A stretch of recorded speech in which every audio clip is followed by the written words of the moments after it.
မင်္ဂလာပါခင်ဗျာဒီကနေ့စာရေးဆရာတော်ရာဆွေရဲ့ဝတ္ထုတို့တစ်ပုဒ်ကိုဖတ်ပြလိုပါတယ်ဝတ္ထုတို့လေးရဲ့အမည်ကတော့တော်ဘဲကလေးတွေချစ်စရာဖြစ်ပါတယ်သူတို့ရွတ်ဖတ်ခါခန်းစားကြရအောင်နော်ပြမောင်းမောင်းခိုမင်းအသွေးရည်နဲ့ရွာမယောင်မိုးစင်လို့ပြေးပြန်တော့ပြိုးပင်ကလေးတွေစိမ့်လဲကြည့်တဏီတော်မာလငပိပေါ်တဲ့နဲ့မိချောထမိန်ရီရီဆိုလို့စိန်ရွှေကိုပြုံမမတ်ပါဘူးအိန္ဒြေငကူအဆက်ကိုဖုံးဝက်လို့ငိုအာလူကျော်အညီတပွဲရင်နဲ့ငါမှုပြည်တော်အတီဆဲမိလိုက်ဟဲ့ဒီငနေကတောက်လေကွာနောက်တစ်ခါဖြင့်ဝီစကီတစ်လုံးထွေးလုံးဒီတကြော်ကြော်အော်၍နေလျာသူ့အမေတော်တန်းရှိကဟဲ့တာဘာရီပေါက်တက်ကြဆောက်ဆိုနေရလဲထွေးလုံးမှာသူ့ဘဲကလေး10ကောင်နဲ့တိတ်ပြောနေသည်မိုးရသည်သူတို့ချန်တဲ့မြေဆိုဆိုမှာဒီချစ်စာပုံတွေတူးဆွာ၍သူ့ဘဲကလေးများအားဒီကောင်တွေကျွေးနေလေသည်ဝမ်းဘဲတို့မြည်သည်ဒီကောင်ကိုအကြိုက်ဆုံးဖြစ်၏တစ်ချက်တူးလိုက်ဒီကောင်တွေပေါ်လာလိုက်ဝမ်းဘဲကလေးတွေတွီစလီမြည်လျက်လူစားလိုက်သူတို့နှုတ်ဒီလေးတွေတူရင်းနဲ့မထီအောင်မနှဲတရီထားရသည်ထွေးလုံးသည်ပျော်လွင်လွန်း၍သူ့နှုတ်ထဲရရာတွေရှောက်ဆိုနေသည်မအေးလဲသူ့သားလှန့်ကြည့်၍စိတ်ထဲကြည်နဲ့အားရလျက်ဒီမဟုတ်တရုပ်တစ်ချင်းနေမင်းဘယ်ရလာတာလဲကွာ။အော်အမေကလည်းအရက်ဆရာဥတော်တာသူမူးရင်အရက်ထဲအော်ဆိုသွားတာကြားရပန်များလို့တချို့တော့ကျွန်တော်ရနေတာအမေရဲ့ဒေါ်တန်းရွှေသည်နောက်ဖေးချမ်းမြင်မှာပကံစေရင်အရက်သမားတစ်ချင်းနေဟဲ့စင်စစ်တစ်ချင်းမဟုတ်ပြီရှေးခေတ်တကုံမဂဇင်းကြီးတဲ့တွင်ဆရာတကုံနှက်ရှင်ကပါနောက်အမည်နဲ့ရေးခဲ့သောဟာသတွေးကြိုးတွေထဲမှဟိုတစ်ပိုက်ဒီတစ်ပိုက်ဖြစ်သည်ထိုအချိန်က14နှစ်မြရှိခဲ့သောမောင်တော်သားကလေးကအလွတ်ကျက်ခဲ့ရာယခုအသက်60ကျော်ပင်စင်ရအကြောင်းဆရာကြီးဦးတော်သားကအရက်မှုရင်စိုးလေးရှိသဖြင့်ရက်သမားတစ်ချင်းဟုမအေးကပြောသည်ကိုထွေလုံးတကယ်မကျေနပ်လားဆိုလို့တော့ကောင်းတာပဲအမေရဲ့ကဲဒါဖြင့်ဆိုတော်မူပါရှင်ပါဇက်ကဆိုရင်လက်ကတူးနေတော့ဘဲကလေးတွေကောင်းလဲထိမိခိုက်မိနေအောင်ပဲဩဒါနဲ့သားရင်မင်းဘဲကလေးတွေဒီကောင်တွေကျွေးပြီးရင်ညိုမနဲ့ကြံစုံတို့သားအမိကိုတွားပြီးမောင်းနိုင်ရွှေ့ပေးလိုက်အောင်ဟုတ်ကဲ့အမေနောက်ပြီးအင်းထဲကကစင်းရဲ့ညင်ကလေးများလဲခုခဲ့ပါကွယ်ဟုတ်ကဲ့အမေကျွန်တော်ငလူးတွင်းတွေက900ကျင်လဲရအောင်ပါထွေးလုံးသည်17နှစ်အရွယ်9တန်းကျောင်းသားကလေးဖြစ်၏သူတို့ရွာကျောင်းမှမူလာတန်းအောင်ပြီးနောက်2မိုင်မြဝေးသောမြို့ပေါ်ရှိထက်တန်းကျောင်းသို့ပြောင်းခဲ့ရသည်ထွေးလုံး၏အမေဒေါ်တန်းရွှေနှင့်အဖေဦးထွန်းစိန်သည်လဲပိုင်းရာပိုင်းမရှိလက်လုံလက်စားဖြစ်လေရာဦးထွန်းစိန်ကကြာရအလုပ်ကိုလုပ်၏ဒေါ်တန်းရွှေကရွာမှထွက်သောဟင်းသီးဟင်းရွက်များကိုနေ့စဉ်မြို့ပေါ်သို့တွားရောင်းလေရှိတို့ဖြစ်၍သူတို့ချွေသားသားစူဆောင်းလုပ်ခဲ့ရာနမတကောင်ဝယ်၍မွေးနိုင်ခဲ့၏ညိုမဟုနာမည်ပင်ပေးသည်ညိုမဇီးနှင့်အရင်အမရှိသောတနေ့၌ထွေးလုံးသည်ညနေเจ้าကပြန်လာသည်တားရီညိုမကိုတွားရှာကြည့်အောင်သူ့မှာမွေးကနီးနေပြီကောင်မကမျက်နှာကကြိုက်ပါပြီတဲ့နဲ့မတော်တဆအင်းဆက်ထဲကနွင်နဲ့မွေးနေမှဖြစ်နွားကလေးနှစ်နေမှဆိုရတယ်ထွေးလုံးသည်သူတို့ရွာအနီးကရွှေချာအင်းစီတို့တုံးဆိုင်ခဲ့လေ၏အင်းဆက်ကတောင်ကမူသာရောက်တော့အခါမျက်နှာကလေးတွေတဝါကြီးစားပြီးကိုဝင်အရင်အမှနှင့်မြက်ခင်းပေါ်တစောင်းလဲကခေါင်းထောင်၍ပါဇက်တစ်လှုပ်လုံးနှင့်စမြုပ်ပြန်နေသောညိုမကိုလမ်းမြင်ရသည်နှင့်လက်ထဲရှိတုပ်ကလေးကိုဝှေ့ရမ်းလျက်တအားပြေးဆင်းသွားလေ၏တောင်ကမူစာခြေရင်းရောက်တော့သူ့ကောင်းပေါ်မှာတစ်ဖြက်ဖြက်တောင်မှန်ခက်တန်ကြရသောကြောင့်အသာမော့ကြည့်လိုက်တော့လာတော့ပဲငမ်းပြူးချီတကောင်တောင်မှန်မှာခရမ်းရောင်မှန်ကိုပဲနဲ့လှလိုက်တဲ့ဖြစ်ချင်းထွေးလုံးသည်ထိုဝမ်းဘဲကိုတန်းတော်ငေးမောကြည့်ရှုနေစဉ်ဝမ်းဘဲကအင်းလက်တက်ဖြစ်သောချောင်းရုပ်တစ်လျှောက်ပြန်သွားပြီးအင်းဆက်ရှိကိုင်းတော်ပေါ်အရောက်တွင်3-4ဘက်လှည့်၍ဝဲသည်ထို့နောက်ကိုင်းပင်များအကြားသို့ထိုးဆင်းသွား၏တရိษံကိုချစ်ခင်နှစ်သက်သောထွေးလုံးသည်ရင်းဝမ်းဘဲကိုအနီးကပ်မြင်လိုစိတ်ပေါ်သောကြောင့်ချောင်းရုပ်အတိုင်းအင်းဆက်ကိုင်းတော်ရှိရာသို့အခြေဖွားဖွားကလေးနင်းကသွားလေ၏မိုးဦးကြသည်မှာတိတ်ကြသေးသည်မဟုတ်သောကြောင့်ချောင်းကလေးသည်ရေကသူ့ခြေတစ်လုံးဝက်မြသာရှိသည်ကိုင်းတော်အနီးရောက်လျင်သူဒီချောင်းထဲဆင်းကခါကိုကုန်း၍ဖြည်းဖြည်းချင်းနှမ်းကကိုင်းတော်ခြုံပုံများအတွင်းသို့မျက်စိကစားရင်းအခုနဝမ်းမဲကြီးကိုရှာသည်ချောင်းခွေတနေရာ၌သူဒီရုတ်တရက်နွန်ဘော့အိုင်လေးတစ်ခုကိုနင်းမိ၍စွခနဲ့ဒူးစစ်တီဝင်သွားသည်၌ရှာကလေးတစ်လက်ထုံမိကကောင်းနှပန်းကြီးသွားလေသည် မတော်တဆဒီအတန်ကိုဝမ်းပဲများကြားသွား၍ထပြန်ပြေးလိမ့်မလားပေါ့သို့တော်ပါသေး၏ဝမ်းပဲထပြန်သည်ကိုမမြင်ရထို့နောက်သူ့ခြေထောက်ကိုနွင်ထဲမှဆွဲထုတ်ခါတလှမ်းချင်းချွတ်နှင်းလျှောက်ရင်းကိုင်းပင်များခြုံပုံများကိုအသာဖျဲကချောင်းကြည့်ခဲ့ရာ၄-၅ကိုက်များသွားမိလျင်စင်ကိုမျက်ကြီးများဝင်းရံလျက်ရှိသောမျက်ချောက်တရွက်ချောင်းများပေါ်၌ကြာနန်းဝတ်နေသောဝမ်းပဲမကိုဘွားကနေတွေ့ရလေ၏ဝမ်းပဲမသည်ဖြူဖွေးသောသူ့အမွေးအတောင်များကိုနှုတ်သီးဖြင့်ထိုးဆွကသူ့ကိုယ်သူတနေသည်ဥကောင်းကိုရှေ့သို့နောက်ငင်လုံးကဟန်ရေးပြနေသည်ထွေလုံးမှာပီတိဖြာနေ၏နောက်တစ်ခဏအကြာ၌ဝမ်းပဲမသည်ဝိနေယာမှပြုံးကနေထကတဟုန်တို့ထုတ်ပြန်တက်သွားလေသည်သူသည်လှုပ်ရှားသမှုမပြုဝင်သည်ဝမ်းပဲမသည်အပေါ်မှနေ၍သူ့ဝဲချင်းရှိရာကိုသုံးလေးဘက်မြတစ်ဆက်ကကက်ကက်ကြီးအော်မြင်လျက်ဝဲပြီးနောက်သူ့လာလန်းအတိုင်းပြန်တန်းသွားလေ၏အောက်ကချောင်းကြည့်နေသောထွေးလုံးမှာဝမ်းပဲမသူ့မျက်စိတစ်စုံရောက်သွားတော့မှတက်ရှူဖြောင်းလျက်တရိတ်တခုံသောရင်ဖြင့်ဝမ်းပဲမအတိုက်ရှိရာသို့ခတ်တွတ်သွားလေ၏ဟာစင်ကိုမျက်ဖုတ်အလဲမှာဂိုင်းရဲ၆တည်ဘဲမွေးတွေအပုံကြီး၎င်းကိုဖျက်ကြည့်လိုက်တော့ထွေးလုံးဝမ်းသာလိုက်တဲ့ဖြစ်ချင်းဝမ်းပဲဥပြပြကြီးတွေငါလုံးအပေါ်ဆုံးတစ်လုံးလက်နဲ့အသာဂိုင်းကြည့်လိုက်တော့ဘူးနည်းနည်းရှိသည်ခုနကလေးကမှဥခဲ့တာကိုထိုစဉ်ထွေးလုံးစိတ်ထဲအကြံတစ်ခုဒိုင်းကနေရောက်လာသဖြင့်ဥတွေကိုမူလအတိုင်းဖြစ်အောင်ဘဲမွေးတို့ဖြင့်ပြန်ဖုံးလိုက်ပြီးသူ့စိတ်ကူးနဲ့သူအလွန်ပီတိဖြစ်လျက်သူ့လာလန်းအတိုင်းပြန်ခဲ့က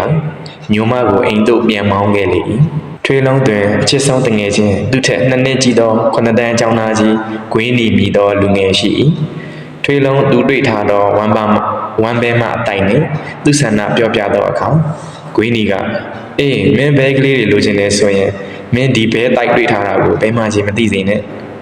ဝမ်းပဲထုံးစံ14-5လုံးဥပြီးရင်ဝတ်လိမ့်မယ်တရင်လေးပဲ28ရက်ကြာတော့အကောင်လေးတွေပေါက်မယ်ဒီတော့တို့အတုအမေကြီးပါတော့ဖမ်းယူမယ်ဘဲမှကြီးကဖမ်းခံမလားထွက်မပြေဘူးလား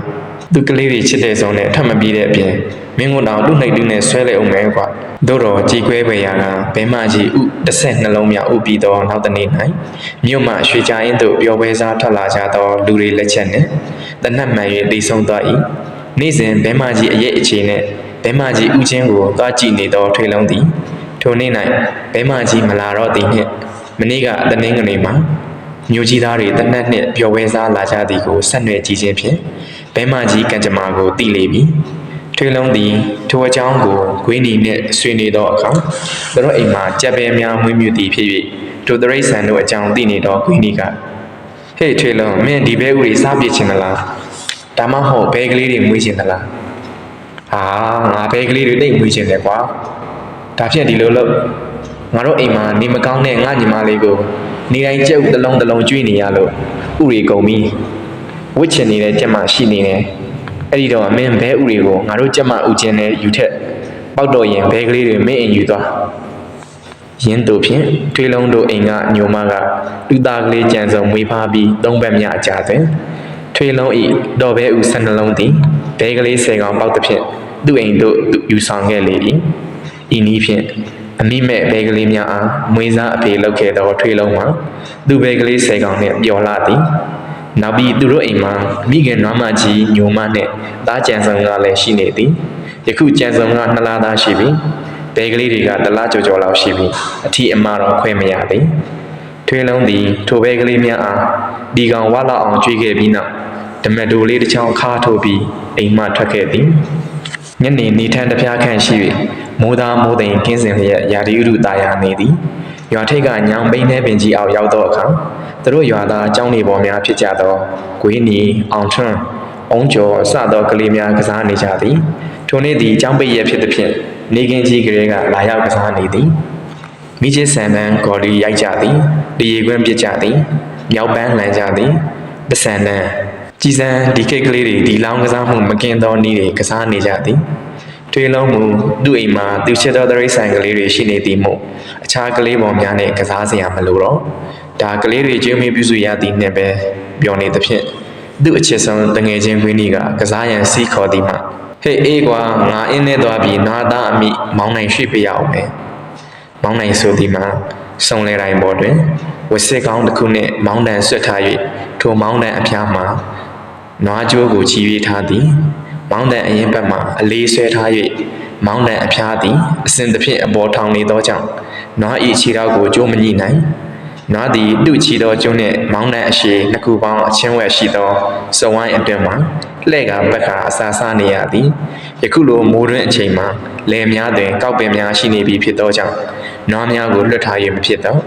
ဒီလိုစကြက်တွင်နွားများကိုမောင်းတန်နှင့်လှန်၍ထားရသည်အလုံးရောက်သွားသောအခါညိုမသားအမိသည်သူတို့လှည့်ပတ်နိုင်သောစဝိုင်းအတွင်မှာခွာရခြင်းထက်နေပြီဖြစ်သောကြောင့်အစင်သင့်မဲ့ထွေးလုံးကမောင်းနိုင်ကိုနေရာပြောင်းပေးလိုက်သည်ပထမမောင်းတန်ကိုချွတ်ထို့နောက်မောင်းနိုင်ကိုနှဲ့နှုတ်ပြီးလျင်တခြားနေရာသို့မောင်းနိုင်ကိုယူသွားပြီးလန်းဆန်းဆိုပြီးသောမြင်းများရှိရာနေရာမှာမောင်းနိုင်အဖျားချွန်းကိုမြေပြော့တွင်စောင့်ဆိုင်ထို့နောက်နမချီထားသောမောင်းနိုင်ကိုနမနှင့်ဆွဲယူလာပြီးမောင်းနိုင်မှာပြန်စစ်ပေးလိုက်သည်သူ့အဖေဦးထွန်းစိန်လှုပ်ပေးထားသောမောင်းနိုင်ရင်းကိစ္စပြီးသောအခါ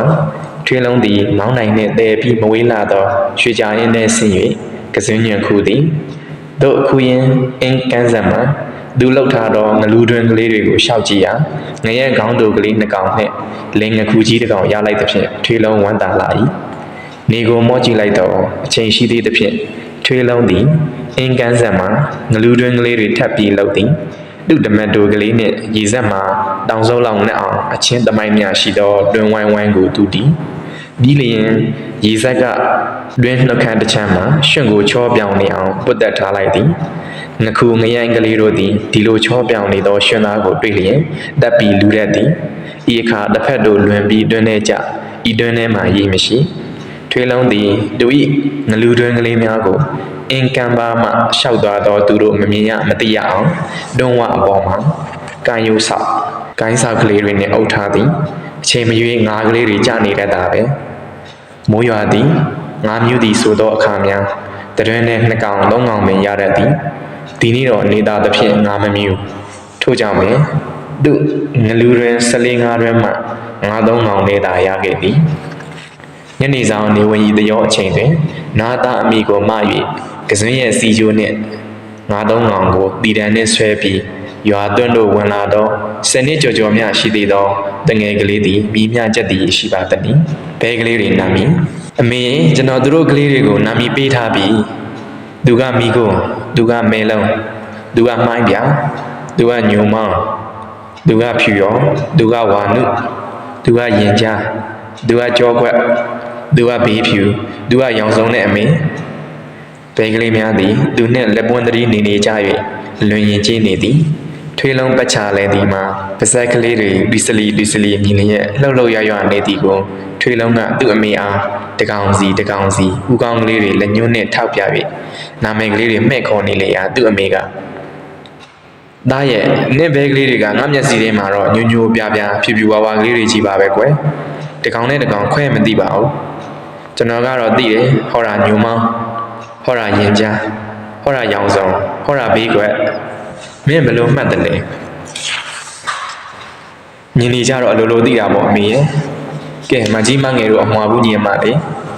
နဘေးကလူတွေကခွဲမသိကြဘူးဟောသူ့အမေကတော့သိနေတာပေါ့အဲ့ဒီလိုပေါ့နောက်ပြီးသူများကျွဲတွေကိုစုချောင်းနဲ့ကိုပေတူးကြီးလေကဲကျွဲတွေအကောင်20စိတ်ကိုဘယ်သိဘသူအိမ်ကကျွဲဆိုတာကိုသူခွဲခြားသိနေတာပေါ့အဲ့ဒါမှအံ့ဩဖို့ကောင်းတာမကြီးမငယ်တို့ကညီမ2ယောက်ထဲရဲ့ကျွန်တော်ဘဲကလေးတွေဆိုတာကလည်းအမွေအယောင်လေးတွေနည်းနည်းစီခွဲခြားနေတယ်ကဲကျွဲတွေကြတော့အားလုံးအယောင်သူဂျိုတူတွေလေမောင်းလာမေဟုတ်ပါတယ်သားရဲ့ကဲဘုန်းကြီးတွေလည်းကြည်အောင်အလူမာဘုန်းကြီး14 5ပါးကြွလာတယ်သင်္ကန်းဝါနဲ့ကြည်ပဲဒါပေမဲ့အမေတို့ကိုเจ้าကဘုန်းကြီးတော့ကိုမှတ်မိတယ်ခွဲခြားပြီးသိတယ်မဟုတ်လားဟဲငထွေလုံးနှစ်ဟန်တော့ဘက်နဲ့တော့ဘဲကနေမကြီးမငယ်ရောက်မကြီးမငယ်ကနေကျွဲရောက်ကျွဲကနေဖုံးကြီးရောက်မဆက်မရဘူး။အော်တဘောပြောတာပါအမေရဲ့။ဒါနဲ့အမေဖုံးကြီးနဲ့ကျွဲနဲ့မတဲဘူးနော်။ကျွဲတွေဟာဖုံးကြီးတွေမြင်လိုက်ခတ်တာပဲ။ဖုံးကြီးတွေလေခွင်းထဲများကြွားရရင်ကျွဲအုပ်ကိုဝေးကရှောင်ရတယ်။ကျွဲတွေကဖုံးကြီးတွေကိုဘာလို့လိုက်ခတ်တာလဲအမေ။ဟဲ့ကျွဲကဖုံးကြီးတွေရဲ့လို့ခတ်တာမဟုတ်ဘူး။သူတို့မျက်စီထဲမှာနီဝါအယောင်တွေကိုဒါလိုက်ခတ်တာ။ဟုတ်မယ်အမေဟုတ်မယ် တခါကအเจ้าကကိုရင်ကြီးရှင်တိတ်တာနဲ့ကျွန်တော်အုတ်ရှိကုံရွာကမတာတော့အပြန်မှာခြုံခွေတစ်ခုကနေရုတ်တရက်ကျွဲတကောင်ထွက်ပြေးလာပြီးကိုရင်ကြီးကိုလိုက်ခတ်တာကိုရင်ကြီးကပြေးရင်စိတ်ကူးရပြီးသူ့ဧကတိကြီးချွတ်ခြုံတစ်ခုပေါ်တင်ပစ်ခဲ့တော့အဲ့ဒီကျွဲကြီးဟာလေကိုရင်ကြီးကိုဆက်မလိုက်တော့ဘူးဗျအဲ့ဒီခြုံပေါ်ကသင်္ကန်းကြီးကိုကြီးဆောင်းဆောက်ခတ်နေတော့တာပဲဟီဟီရေဘိုးကောင်းလိုက်တာရေမနေနဲ့ငါသားမင်းလည်းတနေ့ကိုရင်ဖြစ်ရအောင်ပါပဲဘယ်တော့လဲမင်းကြံစုံကြီးတော့လေကြံစုံကိုရောင်းပြီးမင်းကိုရှင်ပြဖို့တို့စိတ်ကူးထားတာပဲကြံစုံကိုမရောင်းနဲ့အမေကြံစုံကိုမရောင်းရဘူးကြံစုံမရှိတော့ကျွန်တော်ငူနေမှာဘယ်နဲ့လို့ရှင်ပြပြတော့မလဲဟဲနောက်၄-၅နှစ်လိုပါသေးတယ်ကွာမင်းကြီးတော့စိတ်ပြောင်းလာအောင်ပါမပြောင်းဘူးအမေဘယ်တော့မှမပြောင်းဘူးရန်သူထွေးလုံးကသူ့ဘဲကလေးတွေနာမည်ပေးသောအချိန်မှာဘဲကလေးတွေကငင်လာသေးသည်ကြော်မကုံသေးမွေချမ်းမထိုးသေးဥမာထွက်ခဲ့သောမွေးတို့မွေးချင်းကလေးတွေနဲ့တာရှိသေးသည်အဲ့ဒီအရွယ်မှာအင်မတန်ပြောက်တဲ့ရှားတတ်သည်နေ့အချိန်မှာကြီးရန်ဆွင်ရန်ရှိသည်ထို့ကြောင့်ထွေးလုံးသည်နေ့အချိန်မှာသူမကြည့်နိုင်လျင်ဘဲကလေးတွေကိုအပြင်သို့မလွတ်ညအချိန်မှာသူ့ဘဲကလေးတွေအိတ်တော်နေရာသို့မြေကျွက်ကြီးများမဝင်နိုင်ရန်ရေနံစီပုံးအပြက်များမှတံများတွေကိုလုံခြုံစွာဝိုင်းထားသည်တို့တိုင်သူ့ဘဲကလေးတွေနာမည်ပေးပြီး၄-၅ ရက်လောက်အကြာမှာဘဲကလေးတကောင်စတင်ပြီးပျောက်လေ၏ထွေးလုံးသည်ညနေကျောင်းမှအပြန်သူတို့နမညိုမတို့သားအမိကိုမောင်းနှံထားတော့ကွန်းထဲမှပြန်မရောက်သိမ့်မီဘဲကလေးတို့အားဒီကောင်တွေ့ရကျွေးနေကြနေ့စဉ်အချိန်မှန်မှန်အပြင်ထွက်အစာစားနေကြဖြစ်သောဘဲကလေးတို့သည်ထွေးလုံးလာသည်ကိုမြင်လျက်ဝတ်နေရာမှထားကြပြီးပါဇက်ကလေးတွေဖျဲ၍ဒီစလီမြည်လျက်ဘဲချံတကားကိုဖွင့်ပေးလိုက်သည်နှင့်တပြိုင်နက်ရှေ့မှပေါက်ပြားသို့မဟုတ်တရွန်းကိုထမ်းသွားသောထွေးလုံးနောက်တို့ခြေထောက်နားမှကပ်၍လိုက်ကြတော့သည်ထိုနေ့ညနေ၌ထွေးလုံးသည်တစ်ဖက်မှခြံပုံးများရှိသောခြံစည်းရိုးအနီးမှဘဲကလေးတွေဒီကောင်အတူကျွေးနေစဉ်သူ့အမေကအိမ်နောက်ဖေးရေကပြင်းကနေ၍သားရင်မင်းဘဲကလေးတွေခဏထားပြီးအမေကိုရေတစ်ခေါက်လောက်သင်ပေးစမ်းပါကွယ်ဟုဆိုသည်ဖြင့်ဟုတ်ကဲ့အမေဟုပြန်ပြောပြီးလက်ထဲကပေါက်ပြားကိုချထားခဲ့၍အိမ်စီသို့ပြန်လာခဲ့သည်ပေါက်ပြားကိုချမထားခဲ့၍ကမဖြစ်ထိုပေါက်ပြားနှင့်ထွေးလုံးသွားမယ်ဆိုရင်ဘဲကလေးတွေကစုပြုံလိုက်မိတာသူတို့တဘောမှာလူထက်ပေါက်ပြားကသူတို့အားဒီကောင်ကျွေးသည်ဟုယူဆဟန်တူသည်ပေါက်ပြားနားမှာဝိုင်းအောင်ရေးကြံခဲ့သည်အကယ်တန်သည့်အခြားတစ်စုံတစ်ယောက်ကဒီပေါက်ပြားကိုလာ၍ယူသွားအံထိုလူနောက်သို့သူတို့စုပြုံလိုက်ကြပေလိမ့်မည်စင်စစ်သူတို့စိတ်ထဲတွင်သူတို့အားဒီကောင်ကျွေးသည်မှာလူကမဟုတ်ပါပေါက်ပြားသာဘဏ္ဍနာဟုအောင်းမိကြကုန်၏ဥပမာကြည့်ပါထွေးလုံးအဖေရဲ့ထွေးလုံးအမေရဲ့ထွေးလုံးရဲ့၃ယောက်အတူလာပြီးဘဲချံကိုဖွင့်ပြီးပေါက်ပြားကင်သူ၏နောက်ကိုသူတို့လိုက်ကြသည်ဤပေါက်ပြားကသူတို့အားဒီကောင်ကျွေးသည်ဟုဘဲကလောက်ဆွဲလန်းကြည့်နေတယ်လေဟုမူသူတို့နေ့စဉ်မြင်နေကြထွေးလုံးတို့မိသားစုမဟုတ်ဘဲ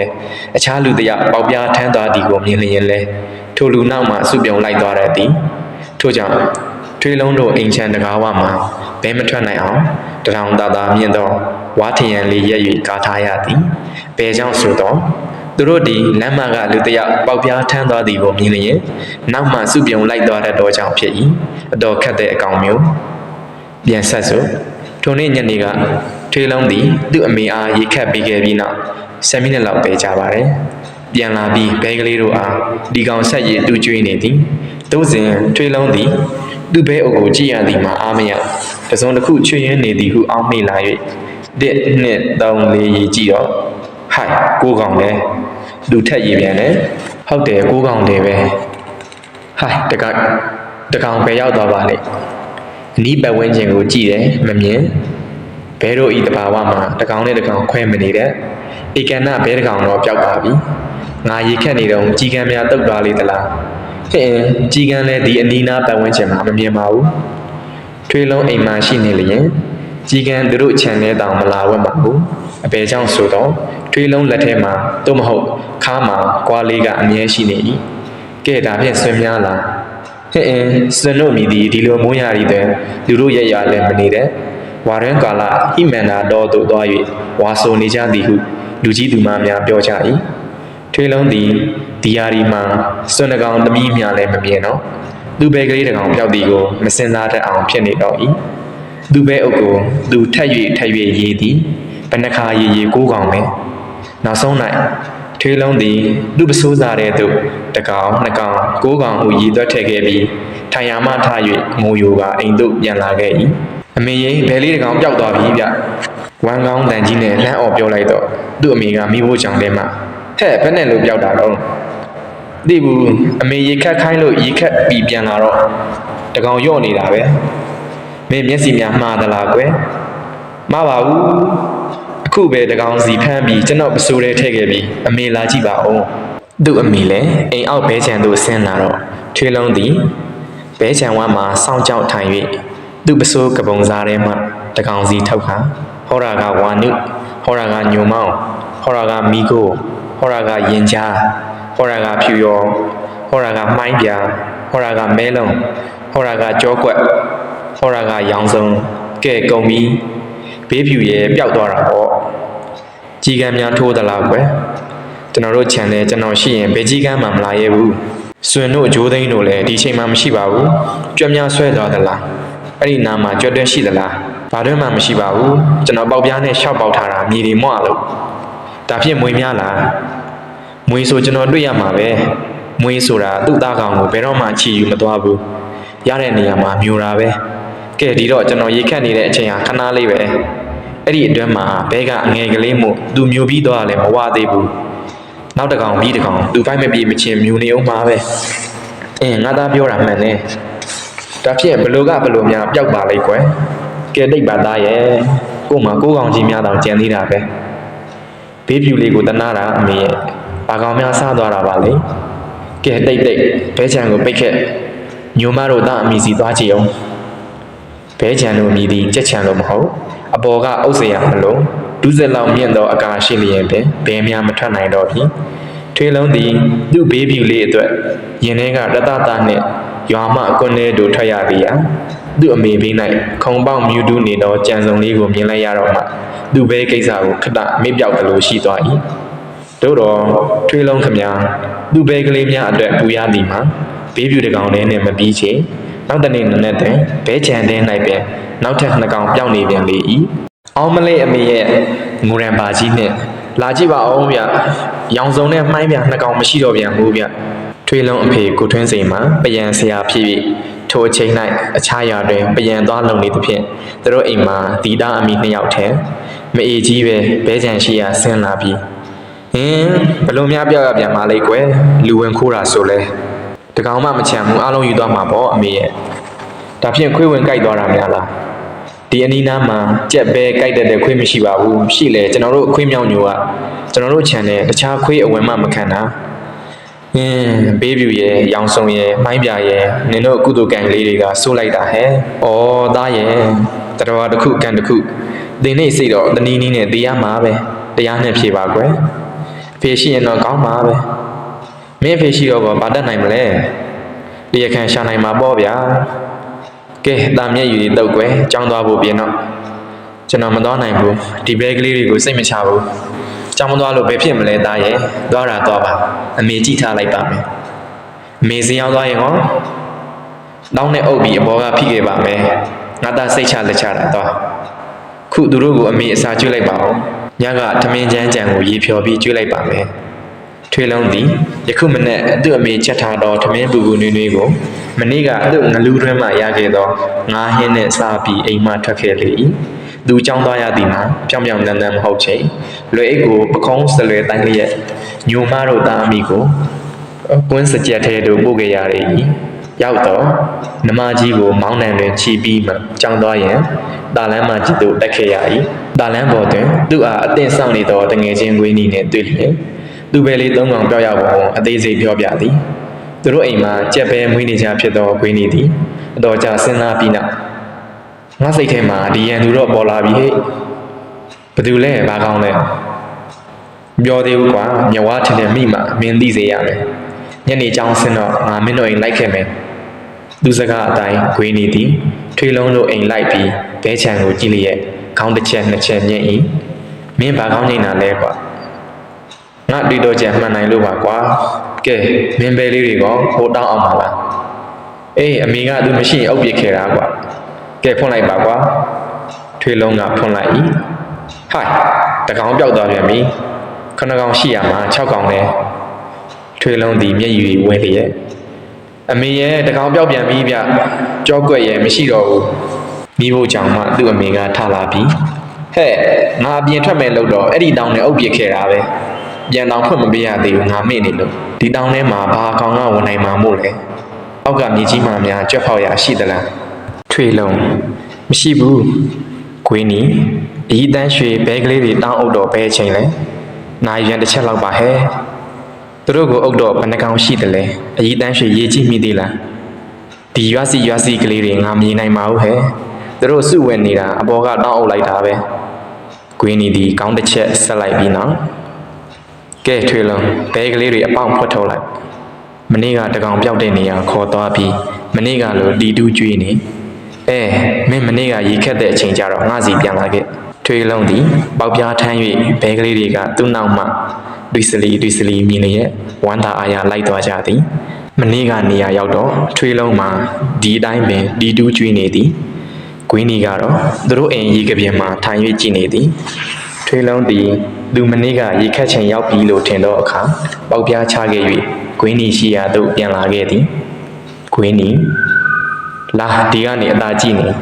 ငါထင်တာမှန်ရင်တော့ဘဲကလေးတကောင်တော့စတိရအောင်မှာပဲကွာဘဲကလေးများသည်ထွေလုံးချထားခဲ့သောပေါက်ပြားပက်လယ်မှာလူးဆွာထားသောမြေပွားပွားတွင်နှုတ်သီးနှင့်ရှောက်ထိုး၍ဒီကောင်ရှာနေကြသည်တည်ပြီးမကြလိုက်ပါချန်စီယိုးဟိုဘက်ခြုံပုတ်ထဲရှိကြောဝါဝါဘိုက်ဖြူဖြူကြောင်ကြီးတကောင်ရုတ်တရက်ခုန်ထွက်လာတဲ့ပြီးဘဲကလေးတကောင်ကိုချီတုပ်သွားလေ၏ထွေလုံးသည်ရေကပြင်းမှခုန်ချကထိုကြောင်အားသူအမိဖမ်းနိုင်တော်မူနှင့်ပါဇက်မှဆဲဆူရေရွက်လျက်တအားပြေးလိုက်သည်သို့တော့ကြောင်စိုးကိုကအရစ်အယောင်များမမြင်ရတော့ပြီကွင်းဒီကအေးဆေးစာပင်ရှောက်လာလျက်ချန်စီယိုးဟိုဘက်ကူးမီပြုတ်နေတော့ထွေလုံးအားဟေးမင်းလိုက်နေလို့အပိုပေါ့ကွာဒီအချိန်မှာဟိုကြောင်ကသူ့ပုံးခိုနေကြနေရမှာမင်းပဲကလေးစားလို့တဝက်တောင်ကုန်နေရောမယ်ထွေလုံးကိုမှအသားများတစ်ဆက်သုံးရက်ကျွန်တော်အဲ့ဒီကြောင်ကိုတက်ချင်လိုက်တာဒီကြောင်တက်ချင်တဲ့လူကမင်းတယောက်တည်းမဟုတ်ဘူးတို့အပိုင်းမှာကြက်ပဲမွေးတဲ့လူအားလုံးပဲဘလူအိမ်ကကြောင်လဲကွာမင်းသိလားသိတာပေါ့ဥပသိန်တော်ထွေးနေတို့အိမ်ကတို့အချစ်တော်ကြီးပဲမင်းအိမ်ဘဲကလေးတွေရှိမှန်းသူမနေ့ကမှစသည်လို့တိချင်းတကောင်ဟောညကနှစ်ကောင်နေ့လေကမင်းအမေတောင်းနဲ့မဟုတ်ခင်တကောင်အခုတကောင်ထွေလုံးသည်မျက်ရည်ရွှဲနဲ့သူ့ဘဲကလေးတွေကိုစိုက်ကြည့်နေရမှအခုပါသွားတာညိုမောင်းရဲကွာတော့မနေ့ကအချိန်ကနေပြီးအခုဒီအချိန်24နာရီအတွင်းမှာ9ကောင်ဆွဲတော့ဘလွန်လွန်းမှုလားကွာအေးမနေ့ညကလာတဲ့အချိန်မှာပဲခုညသူလာလိမ့်မယ်ငါမအိပ်ဖဲစောင့်ချောင်းနေပြီးလမ်းနဲ့ထိုးတက်မယ်ရမလားကွာကျောင်းကညမျက်စိမြင်တဲ့အမျိုးမင်းကသူ့ဘက်နဲ့လုံမြင်မလဲမိခွက်ကြီးကိုင်းဆောင်နေရင်ကျောင်းကဟီဟီလို့တော့ရေသွားလေအောင်မယ်တအဖေရှိရင်ကောင်းမှာကွာမင်းအဖေရှိရင်လည်းဒီလိုနေရာမျိုးမှာကျောင်းကိုဘာမှမတက်နိုင်ဘူးဒါဖြင့်တို့ဒီကြောင်ကိုဘယ်နဲ့လောက်ရမလဲကွာဒီလိုပဲကြည့်နေရတော့မှလားကွာရပါတယ်ကဲဒီညနေမင်းလောက်စရာရှိရလို့ငါအိမ်ပြန်မယ်ညစာထမင်းစားပြီးတော့ငါလာခဲ့မယ်ဘဲကလေးတွေကိုလူမကြည့်နိုင်တဲ့အချိန်မှာတောင်းနဲ့အုပ်ထားနော်မင်းတို့ဘဲချန်ကကြောင်မလုံးဝဲကိုကွာပြောပြီးကွင်းနီပြန်သွားသည်ညရီတမောင်ရှိသောအချိန်၌ကွင်းနီသည်သူ့စကားအတိုင်းပြန်လာ၍ထွေးလုံးကကဲတို့ဘာလုပ်ကြမလဲကွင်းနီကတို့ဘာမှမလုပ်နိုင်ဘူးလုပ်နိုင်တဲ့လူစီကိုသွားကြရလိမ့်မယ်ဘသူစီလဲရွာတော်မိုင်းကစစ်ပြန်လက်သမားဆရာကြီးဦးတေနောင်ထွေးလုံးသည်သူ့အမေအားပြောပြီးတငယ်ချင်းနှစ်ယောက်ရွာရိုးလျှောက်ခဲ့ကြရာဦးတေနောင်၏အိမ်သို့ရောက်သောအခါကျောင်းဆရာကြီးဦးတော်သာကိုပါနှစ်ယောက်သားလက်ဖက်ရည်ချင်းတောင်းနေသည်ကိုတွေ့ရလေသည်ဦးတေနောင်ကဟဲ့တငယ်လေးတွေပါကိတ်လူကြီးတွေအနာသူတို့ကိုယ်ကလေးတွေရွရွနဲ့ထိုင်လိုက်ကြပြီးကွင်းနီက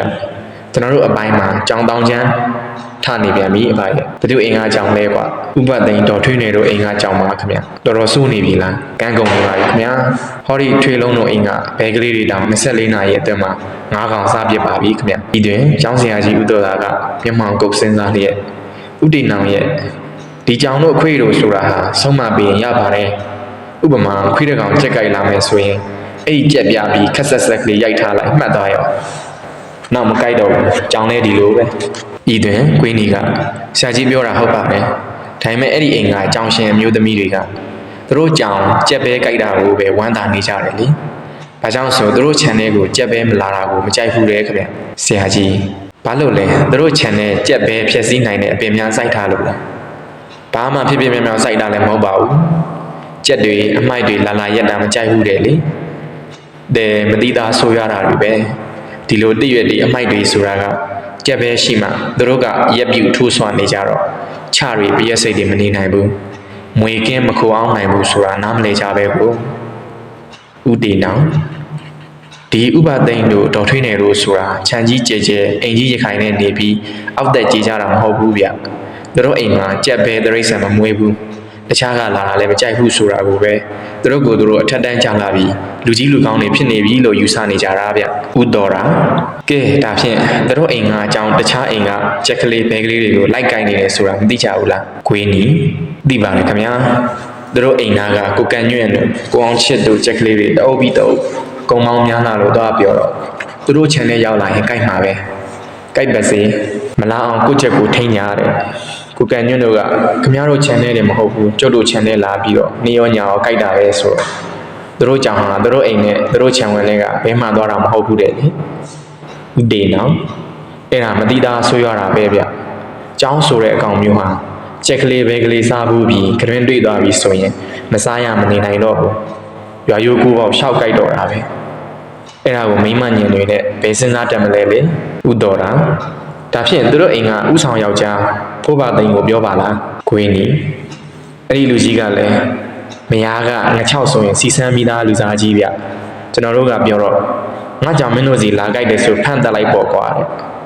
ခက်တာကအကြောင်းဆိုတာအပြင်ဘက်မှာဒဇိန်လူဖန့်လို့ဘယ်တော့မှရတာမျိုးမဟုတ်ပဲသူတို့အိမ်နဲ့အတင်းဝင်ဖန့်မှပဲရမယ်ဥတော်တာဒါဖြင့်ရက်ရွာလူကြီးသွားတိုင်းကွာကြက်ပဲဆိုတာပြည်သူဟင်းညာဒီကြောင့်ဟာရွာရိုးကိုပေါ့ပြည်သူပစ္စည်းကိုဖျက်ဆီးနေတာပဲရက်ရွာလူကြီးကအရေးယူတဲ့နဲ့ဥတေနောင်ဥတော်တာပြောတာမှန်တယ်ရက်ရွာလူကြီးတာဝန်တယ်ဒါနဲ့ကျုပ်တို့မြန်မာပြည်မှာဒီလိုရက်ရွာလူကြီးတွေမဖွဲ့ခင်ကလေးကကချင်ပြည်နယ်မှာရှိတဲ့တလေးထုံးစံလေးသဘောကျတယ်ဗျာဥတော်တာဘလို့တော့စပြန်ကြီးရဲ့ဥတေနောင်ဒီလိုအိမ်ကြောင်ဆိုးလေရွာထဲမှာမရှိရဘူးခင်ဗျဒါပေမဲ့ညညမှာတောကြောင်တွေကလာတဲ့ကြတယ်အဲ့ဒီတောကြောင်တွေကိုရအောင်ဖမ်းနိုင်တဲ့သူကိုရွာထဲမှာကြက်ပဲမွေးတဲ့အိမ်တိုင်းကကြက်သားခွဲလေးတစ်ကောင်စီပေးရတယ်ကြက်ကလေးမရှိရင်ကြက်ဥပေးပေါ့လေသူကိုကြီးရွာအန်ဒီရဲ့ကာကွယ်တဲ့စူးကြီးပေါ့ကွယ်ဥတော်တာတဲ့နှိပ်ပါလားဗျကောင်းတဲ့တလေးပဲဥတေနောင်ဒီတောကြောင်သာမဟုတ်သေးဘူးကြက်ပဲအကောင်ကြီးတွေအတွက်တုတ်တက်ကုတ်တက်တဲ့စွန်တို့ဂျိုးသိန်းတို့လင်းယုံတို့ကိုထောင်လို့တော်၎င်းပြစ်ခတ်လို့တော်၎င်းရရင်အဲ့ဒီလူကိုလည်းအားလုံးကြက်ကလေးတစ်ကောင်စီပေးရတာပဲဥတော်တာဟန်တပြားအဲ့ဒီစနစ်တကတော့ဥတေနောင်ဒါနဲ့မသိလို့မေးပြရစေပါကြီးဒီလိုမိုးရာဒီဝါရန်ကာလမှာစွန်နေသိန်းတွေလင်းယုံတွေကျွန်တော်တို့စီမလာကြတာလားသူတို့ဟာဟိမန္တာတော်ရဲသွားပြီးဝါဆိုနေကြလို့ဆိုဥတော်တာကဟဟပပရေးလိုက်ပြီးတို့ဗမာများကြံဟန်ပြီးတော့ဝါရင်းကာလနဲ့ပတ်သက်ပြီးပြောရကြတာကွာခွင်းနီတို့မဟုတ်ဘူးလားဥတော်တာဘယ်ဟုတ်ရမှာလဲကွာစွန်တို့သိမ့်ညက်တို့လင်းယုံတို့ဆိုတာတာစိန်ငါးစိန်စားငှက်တွေကိုမိုးရွဲမှာဆိုရင်တို့အတွက်အစာကြက်တို့မွေတို့ဖားတို့ငါးတို့ပေါ်တဲ့အင်းအိုင်ဒေသတွေသွားနေကြတာကွာမိုးကုံတို့အဲ့ဒီမှာဖားငါးရှားလာတော့မှလူတို့ရဲ့ရွာစီစကြက်ပြောင်းလာပြီးမင်းတို့မွေးတဲ့ကြက်ဘဲတွေကိုတုတ်ကြတော့တာကွာထွေလုံးဟုတ်မှာပဲဒီသားစိမ်းစားတဲ့ငှက်တွေကဝါဆိုတယ်လို့ပဲဗျာကြံကြံမှန်မှန်ဖုန်းကြီးတွေပဲဝါဆိုတာကြီးကိုဒီစွန်တို့အသိန်းတို့လင်းယုံတို့ဆိုရင်ကျွန်တော်မကြောက်ပါဘူးဗျာကွာလေးတစ်ချောင်းနဲ့ကျွန်တော်ဘဲတွေကိုကြောင်းနိုင်တာပဲအခုညဘက်ပါလာပြီးအလစ်တုံနေတဲ့ကြောင်းတော့ဘယ်လိုလုပ်ရမယ်မသိဘူးဥတော်တာငါခုနပြောသလိုပဲရက်ရွာလူကြီးသွားတိုင်းကွာဥတေနောင်ဒီအထိမလိုပါဘူးဗျာဒီကြောင်ကြောက်တုတ်တင်နိုင်ပါတယ်ဥတော်တာခင်ဗျာကြောင်သားစားလားဥတော်တာကျောက်ကလူစားတာမှန်တယ်အကုန်စားတယ်ဥတေနောင်ဟုတ်ပြီဟေးခွေးနီအဲ့ဒီကြောင်ဘယ်လောက်ကြီးတယ်လဲကွာခွေးနီနှစ်ပိတ်သားကျော်သုံးပိတ်သားပါကြီးဥတေနောင်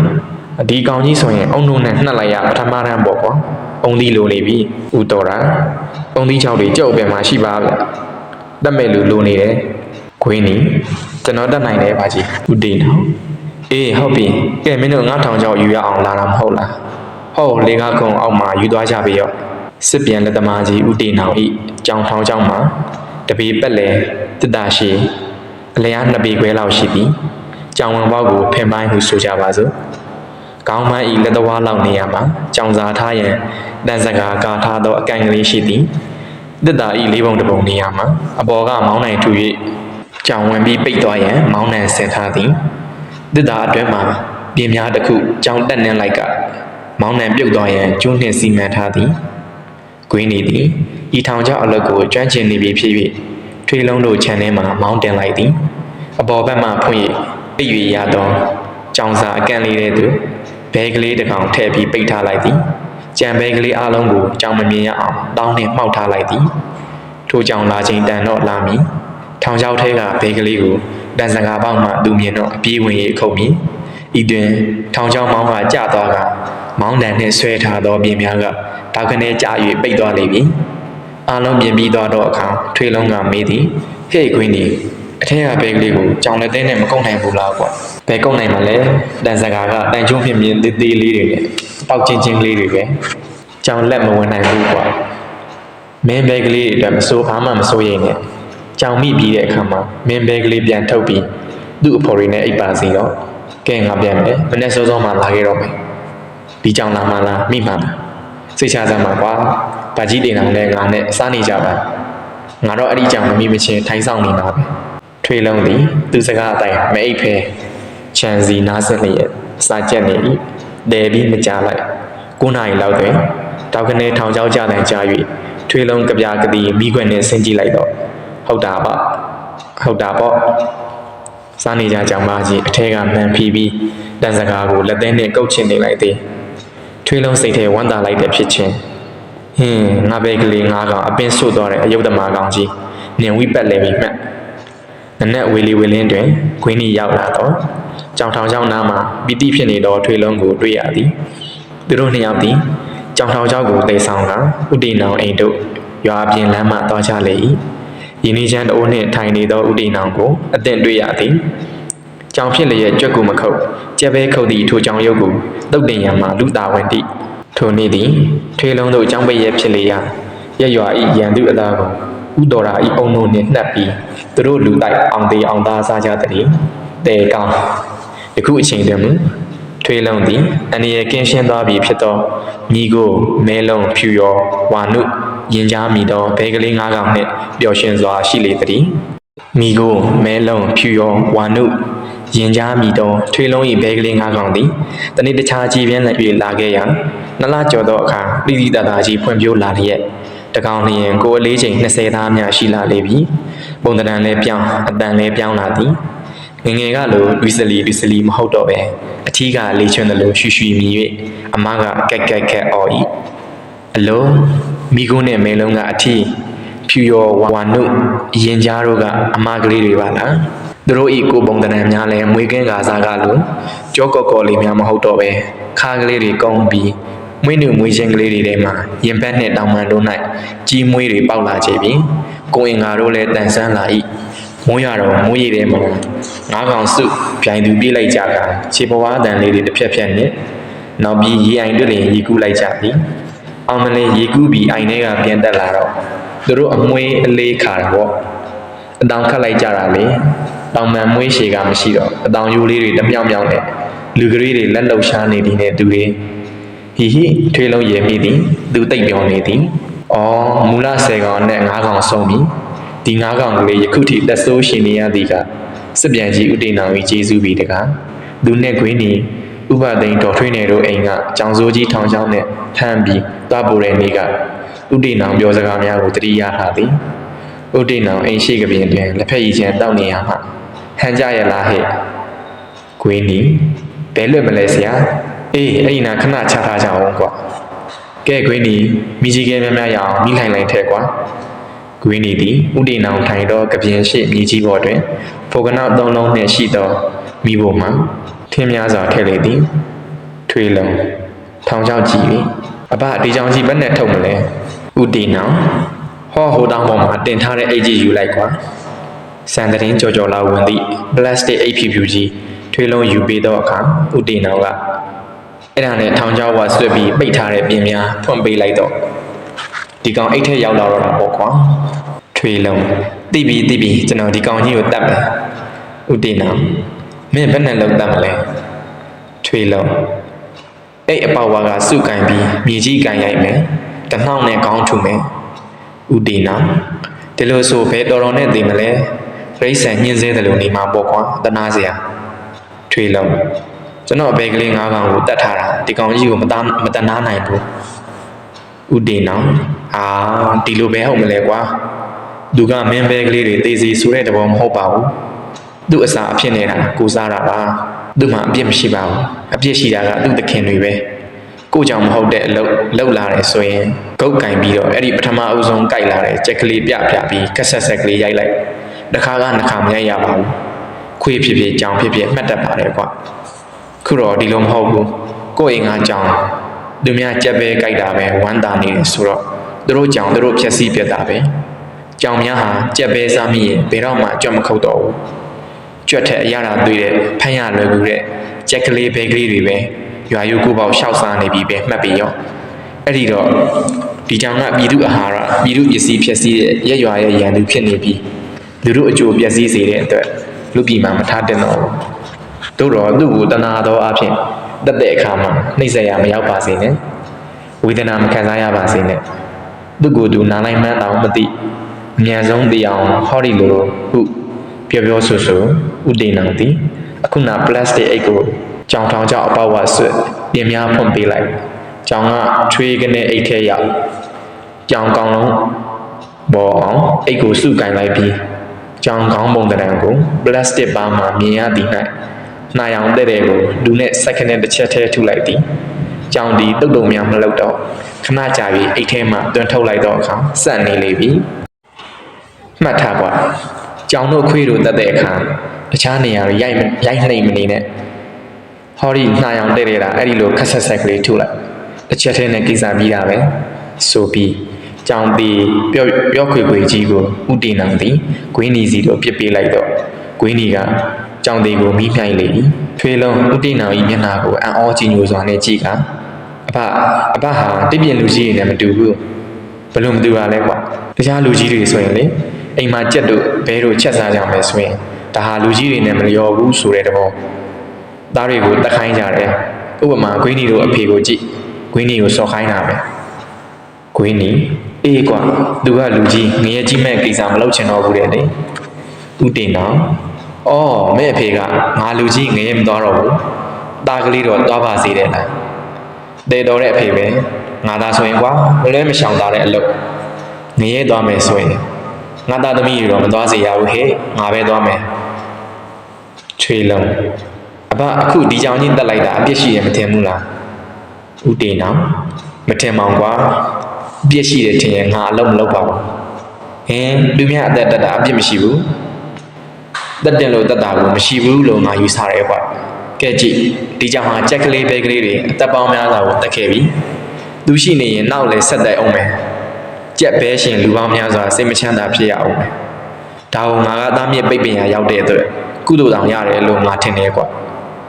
နောက်ပြီးရက်ရွာပြည်သူလူထုအကျိုးစီးပွားကိုကာကွယ်ပေးရရောက်တယ်လို့လည်းငါယုံကြည်တယ်ငါဟာ PIA ဂရဲကစစ်ထဲဝင်ပြီးတော်လန်ရေးမှာရောစစ်တိုက်လာတဲ့ကောင်ပါကွာဒီကြောင်တက်တာများထည့်ပြောမနေနဲ့အများအကျိုးအသက်ပါကွာဟေ့ဒီမှာမို့လို့ငါပြောခဲ့ပြီကွာကချင်ပြည်နယ်ကြေးရွာတွေမှာဆိုရင်ဒီလိုအန်ရီကောင်ရှင်းပေးတဲ့လူကိုကြက်သားခွဲကလေးတဲ့အိမ်တစ်ကောင်စီကြက်ငယ်မရှိတဲ့လူကကြက်ဥဘဲဥတွေပေးတာကွာအခုတော့ဒီကြောင်သားပဲကောင်းကောင်းကြီးကြက်ရတော့မယ်ဆိုပြီးဥတိနောင်သည်ထိုင်ရမှထား၍ထရန်တွင်ထိုးထားသောတူးကျွင်များများကိုယူကဂွင်းနီမိမြိုင်နေသဖြင့်မဲမဲကြီးဖြစ်နေသောကြောင်သေးကိုယူလျက်ဓာသားနှင့်တချင်းချင်းမြောင်ချစ်လေသောကြောင်အည်များသည်ဝက်ကလေးကင်အယောင်လိုဖြစ်လာလေ၏ကြောင်ကိုယ်ထဲမှာလည်းတောင်တင်းမှကြောလိုနေ၏ဟင်းကင်ဖို့သာရှိတော့၏ထိုအချိန်၌နေအောင်ဖြာပြီးဖြစ်၍ဥတီနောင်၏ကလေးမင်းငယ်များအိယာမှထလာကြတော့သူတို့အဖိုးလက်ထဲကပစ္စည်းကိုမြင်လက်တော့ဝန္တာအာရကြားတောင်ဟုအော်ကြရာဥတီနောင်က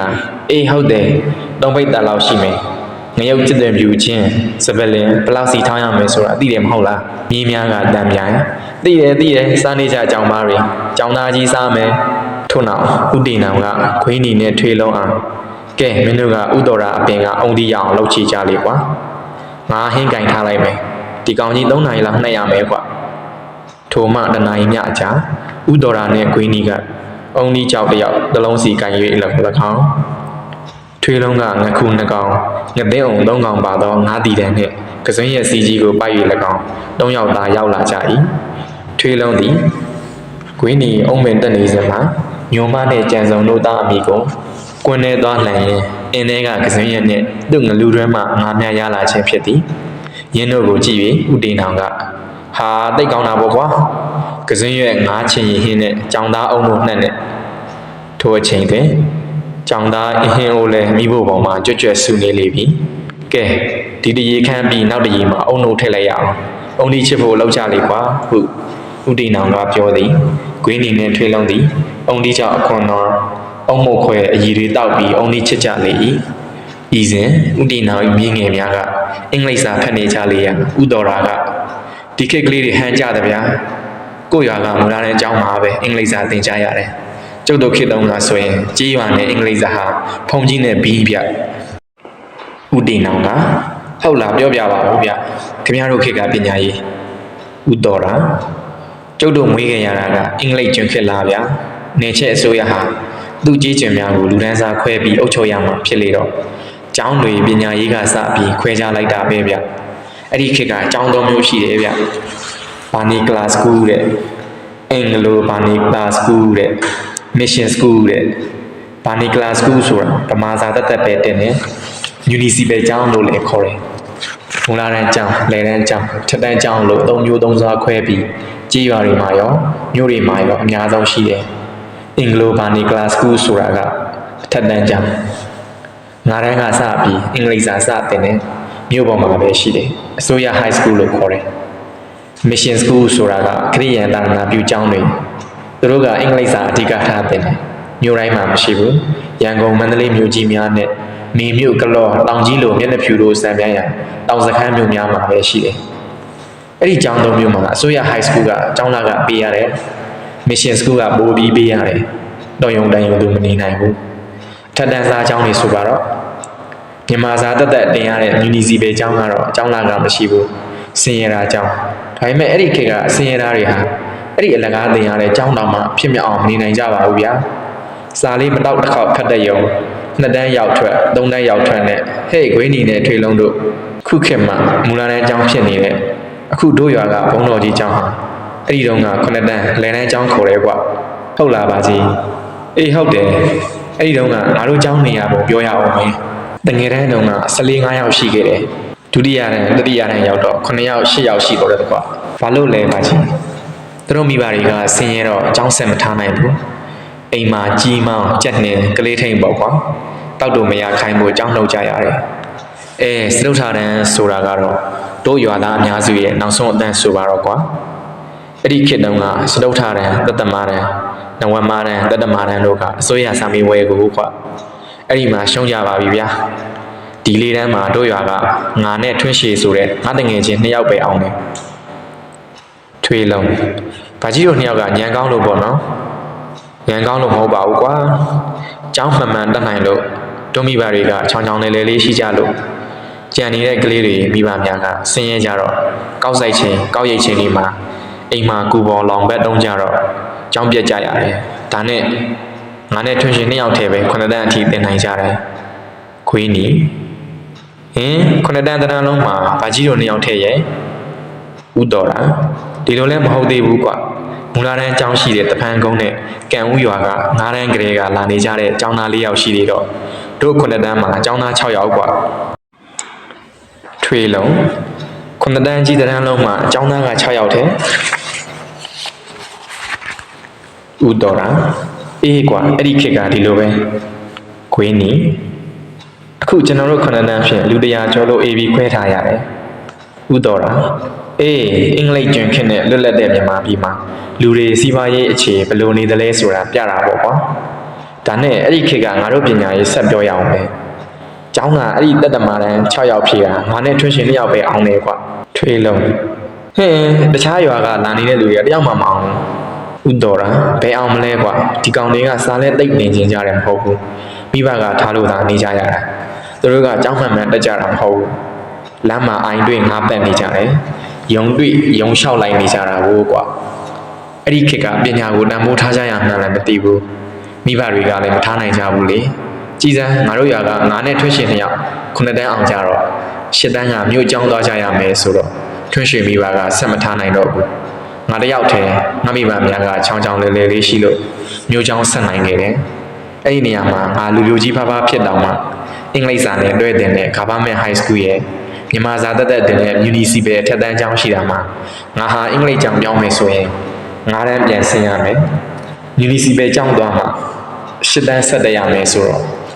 3နှစ်ကြီးအနာမခံနိုင်ဘူးလေမြန်မာကျောင်းပဲဆက်တက်နေခဲ့တော့ငါအင်္ဂလိပ်စာနဲ့ဝေးခဲ့တော့တာပေါ့ကွာဘာကြီးအခုတော့အင်္ဂလိပ်လိုတတ်သားပဲ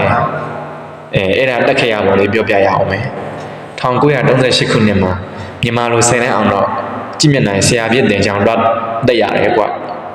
ဆရာပြည့်က theory ရော practical ရောသင်ရတယ် practical ကအကြောင်းတွေကိုကိုယ်တိုင်တော့ပြီးတော့အတန်းတန်းမှာသင်ခန်းစာတစ်ခုခုသင်ပေးရတယ်ကွာဒီနေ့လမ်းမတော်အထက်တန်းကျောင်းမှာ9တန်း10တန်းကိုသင်ချသင်ရအောင်သွားတာငါတော်ရှုကြဝတ်သွားတယ်အဲ့ဒီအချိန်မှာငါအသက်19နှစ်9တန်း10တန်းကျောင်းသူကလေးတွေကလည်းအပြိုတွေဆိုတော့ကွင်းနီဟဲမကြီးကရှိတ်မယ်ပေါ့ဥတော်တာအဲ့ဒီခေတ်ကအခုမင်းတို့သုံးနေကြတဲ့ရှိတ်ဆိုတာမပြောနဲ့စပီးခေတ်မှာသုံးလာတဲ့ကောဆိုတာတော့မပေါ်သေးဘူးပိုးတယ်ဆိုတာပဲရှိသေးတယ်နောက်ပြီးပြောရအောင်မယ်အဲ့ဒီတုန်းကကျောင်းဆရာတွေဟာခေါင်းပေါင်းနဲ့ကျောင်းတက်ရတယ်ကွာတို့ဆရာလောင်းတွေလည်းခေါင်းပေါင်းပေါင်းရတယ်ကွာဆရာမလောင်းတွေကဘိန်းစရုံထုံးပြီးပဝါချရတယ်အဲ့ဒီနေ့ကငါစတိုင်ကောင်းကောင်းမှတ်မိသေးတယ်ရှုဖက်နက်ကလိမ်မော်ရောင်ကွာပစိုးကပန်ကောက်လုံးကြီးရွှေဖလားရောင်ဘိုးအပေါ်အင်ကြီးကအဝါနုခေါင်းပေါင်းကပန်းရောင်ဟာဘာကြီးတကူလုံးဝါဝဝင်းရွှေပါလားနောက်ပြီးစေးတန်ကလည်းခဲလိုက်သေးကွာဟာအပြက်သားနာနေရပေါ့အဲ့ဒီတော့ကစမတ်ကိုကွမ်နေရလို့ခေါ်ရဲကွာအဲ့ဒီစတိုင်နဲ့ငါเจ้าလေးကိုဝင်သွားတယ်ဆိုပဲဟေးတို့เจ้าဒီနေ့ဆရာလှလှလေးလာတယ်လို့ပြောရန်နေကြရတယ်ကွာဘာကြီးကလည်းအဲ့ဒီတော့ကတော်တော်ချောပါလိမ့်မယ်ခုတောင်မှပဲဒီရွာမှာအသက်60ကျော်အဖိုးကြီးချင်းအချောပြန်ရင်ဘာကြီးကအပိန်ဆုံးနေမှာဟာကွင်းကြီးကလည်းလူကြီးအားတယောက်မလှုပ်စမ်းမှာကွာငယ်မူလေးများပြန်ဆန်းမရစေအဲ့ဒီနေ့ကမင်းတို့ပြောတယ်လို့ကောင်းမလေးတွေရှိရင်စာပြပြီးအောင်မြင်စွာပြန်လာလမ်းမှာမျက်နှာချင်းဆိုင်ကလာတဲ့မျက်နှာဖြူတရားဟာငါရှိရောက်တော့တုံးကနေရက်လိုက်ပြီးအင်္ဂလိပ်လိုတစ်ခုခုမိတယ်ကွာငါကဘာမှနားမလဲဘူးဒါကြောင့်ငါခေါင်းပေါင်းတကားကားနဲ့ဥကောင်းကိုရမ်းရင်ပါဇက်ကစီးတံကိုချွတ်ပြီး I know လို့ပြောလိုက်တယ်ကွင်းကြီးကဟင်းဘာကြီးက I know ဆိုပြီးခေါင်းရမ်းပြတယ်အေးပေါ့ကွာအဲ့ဒီတော့ငါကအင်္ဂလိပ်စာမှာNO နိုးနဲ့ KNO ဒါကိုနိုးနှစ်မျိုးရှိတာမှမသိသေးပဲကိုကွာငါက NO နိုးပဲသိပြီးငါက I know ဆိုလိုက်တာကခင်ဗျားပြောတာကျွန်တော်နားမလည်ဘူးမသိပါဘူးပြောတာအဲ့ဒီမှာကိုရွှေမျက်နှာဖြူငါမျက်နှာကြည့်ပုံကမရေမရာမချေမငန်မဲ့တယ်လို့နဲ့ပြုံးရောင်ရောင်ကွာဒီတော့ငါစိတ်ထဲငါဘာပြောမိလို့လဲငါဘာများအမှားပြုမိလို့လဲတုံနှွေးနဲ့ဒီနေ့တော့အင်္ဂလိပ်စာတတ်တဲ့ငါမိတ်ဆွေတယောက်ရဲ့အကျိုးအကြောင်းပြောပြတော့သူကခွထိုးခွက်လန်ရေမောပြီးကိုရက်ဟာ I know ဆိုတာကကျွန်တော်သိတယ်ပြောရင်းကောင်းခါပြနေတော့မောင်ရင်ကိုစိတ်မနှက်သူကိုထင်တော့မှာပေါ့ကိုလူရဲလို့ပြောပြီးစုပ်တက်တက်နဲ့မောင်ရင်ယုံတဲ့စတိုင်ကမြို့အုပ်လားရှိနေလားထင်နေရတာဒီတော့ကိုပုံမှန်နဲ့ကိုက်ညီအောင်အင်္ဂလိပ်စာတော့သင်အောင်တငယ်ချင်းရဲတဲ့အဲ့ဒီခေတ်မှာ ABCD မတက်ဖဲနဲ့အရက်ထဲကိုလည်းဆိုတဲ့တခြင်းလဲပုံနေတော့ငါသိရှက်သွားတာပဲကွာဒါကြောင့်ငါဆရာအဖြစ်အောင်တော့လဲအင်္ဂလိပ်စာမတက်ဖဲနဲ့တော့အရက်မပြန်တော့ပါဘူးလို့ဆုံးဖြတ်ပြီးအိမ်ကိုစာရေးလိုက်တယ်မိဘများကလည်းတော်ပါပြီတဲ့ကျောင်းနေခွင့်ပေးလို့ရန်ကုန်အင်္ဂလိပ်စာအလွတ်ပညာသင်ကျောင်းတစ်ကျောင်းမှာနေခဲ့ရတယ်ဒါပေမဲ့ဘာကြီးပညာပါရမီကတိတ်ပြီးမရင့်တန်ဘူးကွာ1939 40 41ခုနှစ်ဒီဇင်ဘာလ23ရက်နေ့မြန်မာပြည်ပထမဦးဆုံးအကြိမ်ဂျပန်ဘုံလာချတော့ရန်ကုန်မြို့ကြီးပြက်ခဲ့အောင်ဘာကြီးဟာအင်္ဂလိပ်စာ2နှစ်ခွဲပဲသင်လိုက်ရတယ်တက်ကလို့မရောက်ခဲ့ဘူးဒါကြောင့်မြန်မာကျောင်းဆရာအဖြစ်နဲ့ပဲပြင်ဆင်ယူခဲ့ရတယ်ကဲအခုခေတ်ပညာကြီးနဲ့ဘယ်လောက်ကွာတယ်လဲ မင်းတို့ဆိုရင်အခုကို့ရွာကမလာနိုင်ကြောင်းမှာပဲအင်္ဂလိပ်စာစသင်ရတယ်ကို့မြို့မှာ10တန်းအောင်ပြီးရန်ကုန်တက္ကသိုလ်မသွားနိုင်တဲ့လူတွေအဖို့ဒေတာကောလိပ်တွေရှိတယ်စာပေးစာယူသင်တန်းတွေရှိတယ်တက္ကသိုလ်ပညာကိုကို့အရက်မှာပဲနေရနိုင်တာဘလောက်ကောင်းမလဲကွာမင်းတို့ပညာသားစူးစမ်းကြပြီတော့တော်သားမျိုးသားရဲ့လို့အင်္ဂလိပ်စာတတ်တဲ့လူမတတ်တဲ့လူရဲ့လို့ခွဲခြားမရှိတော့အားလုံးပညာရေးတပြေးတည်းဖြစ်နေပြီသိကောင်းတဲ့စီမံကိန်းကျောင်းဆရာကြီးဦးတော်တာမြန်မာပြည်ပညာရေးအကြောင်းလေပန်းနေစဉ်ကွင်းဒီကအုံနှုံညှစ်နေခြင်းဖြင့်၎င်းထွေလုံးကကြောင်သားအိုးဖြစ်မပြတ်ထိုးနေခြင်းဖြင့်၎င်းအုံနှုံညှစ်ပြီးပြီဟင်းအိုးပထမရေလည်းခံပြီးဒီတော့ဥဒိနာထိုင်ရမထဟင်းကိုအပေါ့အငယ်မြည်ပြီးအုံနှုံရေတွေထည့်လိုက်လေပြီကွင်းဒီထိုင်ရမထရဲ့အညောင်းဆန်တော့အခါဦးတော်တာကဟေးမောင်ကွင်းဒီထိုင်ရီကိုအင်္ဂလိပ်လိုဘယ်လိုခေါ်တယ်လဲကွာတော်ဒီဒါဖြင့် Will you bring some Dory for me? Pressure from where?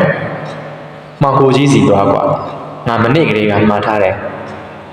တဘိုးကြီးတန်တန်တပင်ထဲကချတာကြီးငါလုံးပေးလိုက်ပါလို့ရော့ပစံ15မိနစ်ခန့်အကြာကွင်းနီပြန်လာတော့အခါသူ့ကြောမှာပိုးလာသည့်2000လောက်ရှိသောဝါကြီးတောက်ကြီးထိတ်ဝါမှာအမြုပ်တွေဝင်နေသဖြင့်ဥတော်ရာကဟဲ့ဒါငါပလင်းကမယ်မဟုတ်ဘူးကွင်းနီခုနှစ်ပလင်းဝင်ကြည့်တော့တဲ့ဟောဒီမှာဗာကြီးပစံ5ချက်လည်းပြန်ပေးလိုက်တယ်ကိုမောင်ခိုကြီးကကျွန်တော်တို့ဟင်းရတယ်ကြားလို့သူလည်းလာစားမယ်ဒီထန်းရည်ကိုသူက supply လုပ်ပြရစေတဲ့ဥဒေနောင်တဘောကြသွားလျက်အေးကောင်းတာပေါ့ကွာဒီ3ပိတ်သားလောက်ရှိတဲ့အကောင်ကြီးတို့ကြီးပဲကုန်နိုင်မှာလဲသူပဲချိန်လာမရဲလဲကွင်းနီ10နိုင်လောက်မှလူထမ်းမဲ့တွေကင်ပြီးမယ်တဲ့ဥဒေနောင်အေးဟင်းကြက်မှလည်းအလောတော့ပေါ့ကွာကဲဟင်းအားလုံးမကြက်မီရှိတော်ပြီကလေးမြည်လိုက်ရအောင်ထွေးလုံးရေနောက်ထည့်တဲ့အုံနှုတ်ရေစူပြီလားစူတော့မယ်ဗျတစ်ချက်မှွေးလိုက်စမ်းကွာစူရင်ပြောဟောပကံနဲ့မယ်စားနေထားတဲ့ကြောင်ဦးနဲ့အသေးရှိတယ်ဥတော်ရာဒါတွေခမရတခါတည်းထည့်မချက်ဘူးလားဥတီနော်မချက်ရဘူးဗျဦးတို့အသေးတို့ရဲ့တဘောမှာတခဏနဲ့ကြက်ပြီးစားကောင်းတဲ့အချိန်ကလေးရှိတယ်ကြာကြာချက်ရင်အကျက်လွန်ပြီးမာသွားရောစားမကောင်းတော့ဘူးထွေးလုံးအဘရေဟင်းအိုးစူပြီးဥတီနော်စူရင်လဲအဲ့ဟိုပကံလေးကကြောင်ဦးနဲ့အသေးထည့်လိုက်ကွာထည့်ပြီးတင်းနဲ့တော့မှန်မှန်ရင်250ရောက်တော့ဆဲလိုက်အဲ့ဒါ2မိနစ်ကျုပ်ဟပ်ဝိုင်ပြုတ်တဲ့အချိန်ပဲဥတော်လားဥဒေနောင်ကတဲပြီးတိကျလိုက်ပါလားဥဒေနောင်ကျုပ်ကတက်မတော်ထွက်ကိုဗျာထွေလုံးပြီးနှုတ်မှပွားစီနဲ့ရီတွက်ပြီး250ပြီးတော့အခါကြောင်ဦးနဲ့အသေးကိုပြန်ဆဲ၍ပကံနဲ့ထည့်လိုက်ပြီးဥဒေနောင်ကအေးဒီကိုယူခဲ့ကွာသူရှိရောက်တော့3-4ပိုင်းဖြတ်၍ထချမ်းခွဲထားသောကြောင်ဦးအခွေများကိုခါးလေကခရင်နဲ့ထိုး၍ကကြင်းနဲ့လက်နှစ်သက်စီခတ်ဖြတ်ရင်ကဲဥတော်ရာမိကြည့်စမ်းဥတော်ရာတစ်ခုယူွားရင်ဟာထုတ်နဲ့တဲစားလို့ကောင်းတာပဲဗျဥတီနောင်အဲ့ဒါဒီအနေမို့ဒီထက်ကြက်သွားရင်မာပြင်းသွားရောဗျအမဲဥကြက်ဥဝက်ဥဘဲဥရောဒီလိုပဲသူ့အနေတော်စားကောင်းနဲ့ဝါရတဲ့အချိန်ရှိတယ်ဥတော်ရာဟုတ်တယ်ဗျကျွန်တော်တို့ကျောင်းသားတော်ကရန်ကုန်မှာအမဲဥခောက်ဆွဲကြော်တွေရှိတယ်ဗျဟက်ကတရုတ်တွေကြော်တာအမဲပစိုးချမ်းတွေဥတွေထက်တရာတွေရေးဆေးပြီးအစိမ့်လိုက်တွဲလဲဆွဲထားတယ်စားမဲ့လူကမှာမှဓာတ်နဲ့ပါတီးပြီးခောက်ဆွဲကြော်နဲ့ကြော်တာ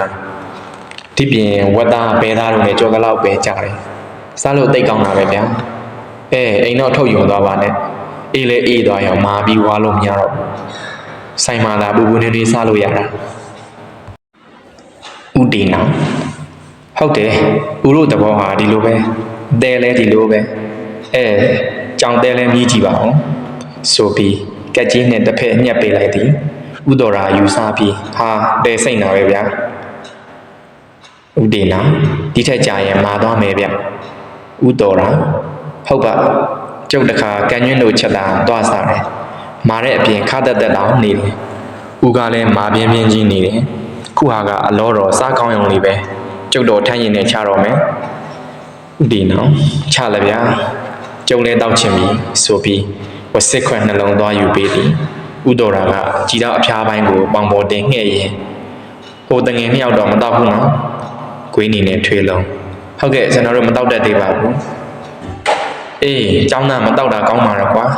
ကြီးလည်းမတောက်ပါနဲ့ကွာဥသိန်းနော်ဒါတော့ပြောရမလားဗျထမ်းရည်အရက်ဆိုတာလူတောက်ချင်တဲ့လူတောက်တာပဲတားမရဘူးမတောက်ချင်တဲ့လူကြတော့လေတင်းတိုက်လို့မရဘူးအေးတောက်ရင်တောက်တတ်ဖို့လိုတယ်ဗျတောက်တတ်ရင်စီမတောက်တတ်ရင်ဘေးဖြစ်တယ်ဥသာရှင်ပြောတယ်လို့ကျုပ်သမက်ကအရက်လည်းမတောက်တတ်ဘူးဗျဖဲလည်းမရိုက်တတ်ဘူးဗျကြက်လည်းမတိုက်တတ်ဘူးဗျတဲ့ဒီတော့ကြားရတဲ့လူတွေကဒါဖြင့်ခမရသမက်တဲလိမ့်မာတာပဲတော်တာပေါ့ဆိုတော့မတော်ဘူးဗျတဲ့ကျုပ်သမက်ကအရက်မတောက်တတ်ဖဲနဲ့တောက်ဖဲမရိုက်တဲ့ဖဲနဲ့ရိုက်ကြက်မတိုက်တဲ့ဖဲနဲ့တိုက်တော့အားလုံးဒုက္ခရောက်ကုန်တော့တာပါဗျာတဲ့ဟာဟာဟာဤတို့လျင်ထမ်းရည်ကိုပထမအဆုံးစားရတော့ကြောင်ဦးကြောင်တဲ့ကြောင်အောင်နောက်တို့နဲ့မြည်ရင်စကားတပြောပြောနဲ့နေခဲ့ကြလေဟာ10နာရီကျော်ခန့်ရှိလက်တော့ကြောင်သားဟင်းလဲစီပြန်ပြီးထမ်းရည်တာရကဥမောင်ခိုကြီးလဲရောက်လာပြီးသူတို့တောက်ပွဲကြီးလှိုင်ပေါ်လဲကြလေ၏ဥတော်ရာသည်ပထမအဆုံးကြောင်သားတုံးကိုကော်ခတ်ယူလိုက်ပြီးအောင်မဲဥဒေနောင်ရဲ့ခမရကြောင်သားကဝတ်သားလိုအခေါက်နဲ့အစီတစ်ထက်အသားတစ်ထက်ပါလားဗျကံညွန့်တို့အိမ်မှာကျုပ်စားရတော့ကအခေါက်နဲ့အစီမပါပါလားဗျကိုမောင်ခိုဟာဒီကောင်လေးကြောင်သားမှချက်တက်ကြတာမဟုတ်ပဲကြောင်ကိုကြွက်လို့အေးခွင်းဆုပ်ပြတော့ကြွက်သားလိုနေတော့တာပေါ့ဗျအခုအပန်းနောင်ချက်တာကအရေးမဆုပ်ပဲအမွေးမိမြိုင်ချက်တာကိုဗျမိမြိုင်နံလေးတော့တင်းမနေဘူးလားဥတော်လားအေးကမ္ဘာလူလူအကြိုက် smoking smell ခေါ်ရဲကွာအုံနှုံနံလေးလည်းရောတင်နေတယ်ဥတေနောင်ဟေးမောင်ခိုမင်းထမ်းရင်လည်းတိတ်ကောင်းတာပဲအယိုးဆွဲနေပြီထင်တယ်ဒါလက်ငုပ်ရည်တွေပဲကိုမောင်ခိုဟုတ်တယ်အဲ့ဒီထဘိုပင်က3စာဆွဲတယ်2စာလွတ်သွားတယ်ဥတော်လားဘာလဲဆွဲတယ်လွတ်သွားတယ်ဆိုတာကကိုမောင်ခိုဒီလိုဆရာကြီးရဲ့ထမ်းသီးကင်မှာသီးလုံးတွေပြတ်နေတဲ့သီးညာတန်နဲ့အရင်ကအယိုးတန်ရှိတယ်မဟုတ်လားထဘိုမှာလည်းဒီလိုပဲထမ်းလက်ဝါးကြီးတွေကားထွက်နေတဲ့ညာတန်နဲ့အရင်ကအယိုးတန်ရှိတယ်ထမ်းရည်အယိုးမဆွဲဘူးဆိုတဲ့ထမ်းစာကထမမှာဆိုရင်သီးညာတန်ကုန်တာနဲ့ခရီးပြေးရောထဘိုမှာလည်းထမ်းလက်ဝါးထွက်တဲ့ညာတန်ကုန်တာနဲ့ခရီးကမထွက်တော့ဘူးဥတော်တာအော်သိပြီလက်ရင်လက်ငုပ်ထီအောင်အရေးထွက်မှအယိုးဆွဲတယ်ခေါ်တာပေါ့ဥတော်တာနေပါအောင်ထမ်းမနိုင်ထမ်းစာတိုင်းအယိုးမဆွဲဘူးလားကိုမောင်ခို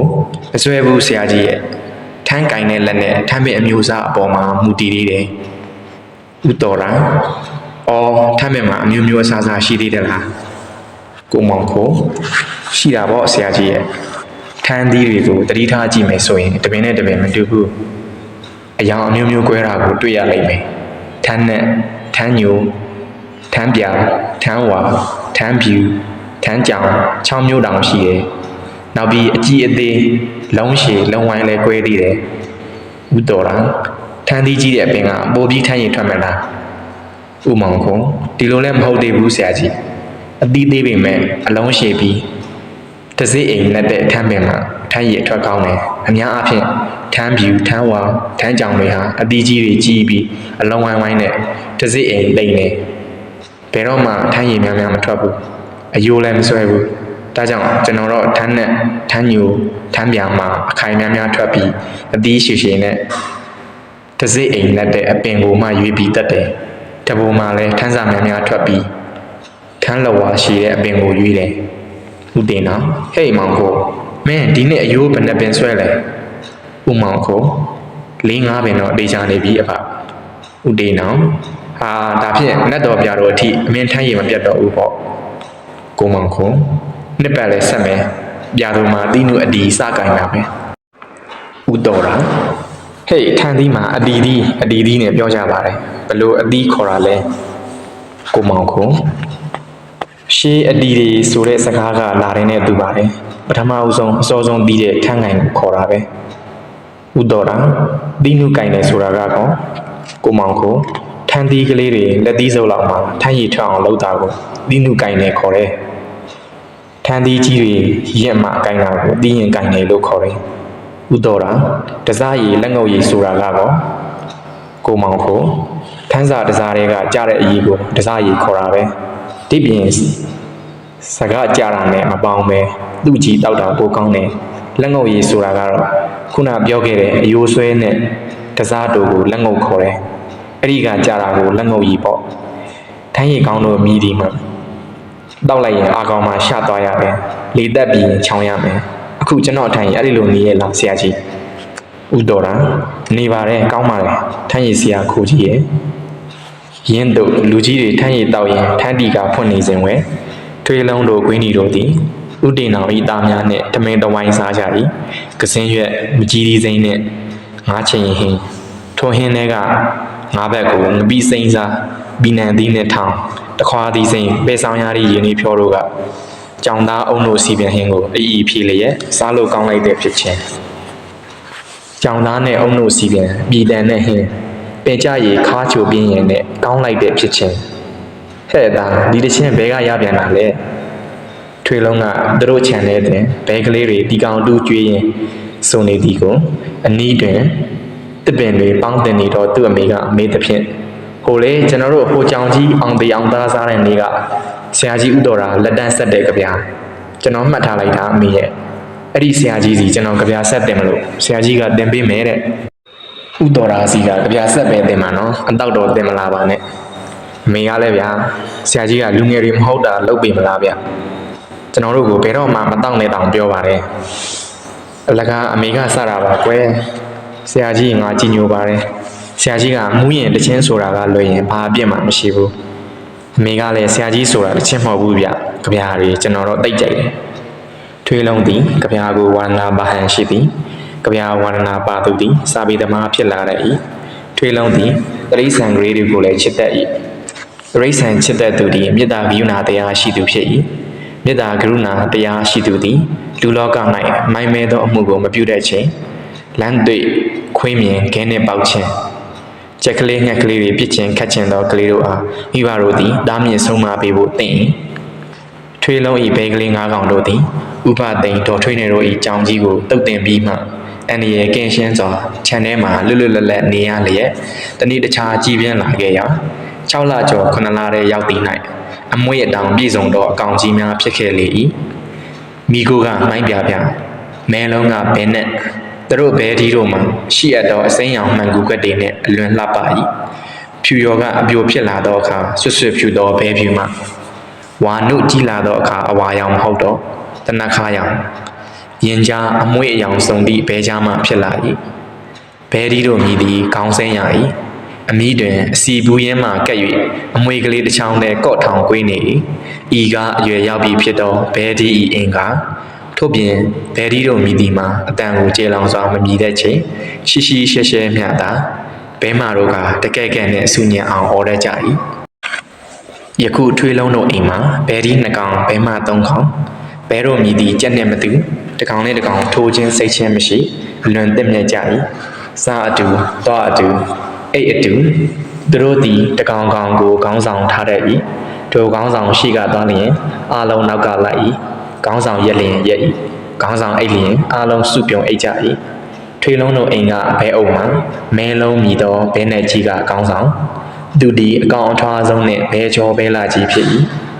ထွေးလုံးသည်သူဘဲများကိုကြည်မဝရှုမငီသူဘဲတို့သည်နာမည်ကိုသူခေါ်လျင်လာတတ်၏ငယ်စဉ်ကစပြီးတီတူးကျွေးလေးရှိ၍ထွေးလုံးသာရှေ့ကပေါက်ပြားသို့မဟုတ်တရင်ထမ်းသွားလျင်ဘလဝေဝေလိုက်၏ထို့ကြောင့်ထွေးလုံးကပြောစမှန်ပြု၏နားကကျုံးနဲ့ဆွဲမှမောင်းမှရတာကျွန်တော်ဘဲတွေကတော့တရင်ပေါက်ပြားနဲ့ဆိုဘဲခေါ်ရတယ်သူဘဲတွေသူအလွန်ချစ်လာ၏ထွေးလုံးမင်းဘဲတွေရောင်းမလားမင်းတကောင်100ပေးတောင်မရောင်းဘူးဗျသို့နှင့်တနေ့သောညနေထွေးလုံးကျောင်းမှပြန်လာကားတိုင်းဒူလာတာမြင်လျင်တကားဝါတို့ပြေးလာကြိုလေးရှိသောဘဲတွေတကောင်မှမမြင်ဒါနဲ့အိမ်ပေါ်တက်လွယ်အိတ်ကိုချိတ်ပြီးဘဲချန်လေးများတော့အိမ်နေသလားဟုတွားကြည့်တော့လဲတကောင်မျှမတွေ့ထို့ကြောင့်အမေရင်ကျွန်တော်ဘဲတွေပေါ့ဗျအော်တော့မိဖို့ကြောင့်လည်းမှသူ့အမေကဟဲ့ရှိမှပေါ့ဟဲ့ခါတိုင်းလိုကျွန်တော်ကိုလာမကြိုဘူးဘဲချန်ထဲမှာလည်းမရှိဘူးဟဲ့ခြံဝန်းနဲ့ဟိုဒီခြုံကြိုကြုံကြတဲ့ဝင်ချင်းဝင်နေပါပေါ့